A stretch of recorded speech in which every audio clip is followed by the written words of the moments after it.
دوست دارم خیلی زیاد خیلی زیاد.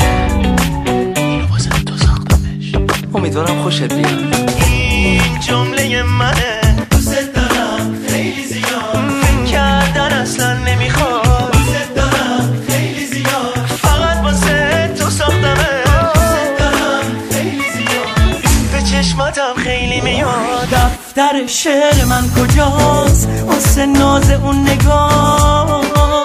میخوام امشب تا سحر ترانه سازی بکنم، یه ترانه بسازم که جهانی شه، که همه دنیا بدونن هیچکی مثل تو نمیشه.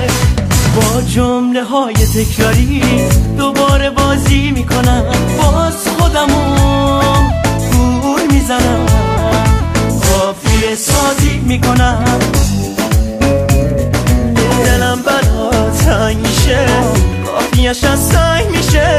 دلم فقط تو رو میخواد، قافیه‌اش از نمیاد. هیچی تو ذهنم نمیاد، هیچی تو ذهنم نمیاد.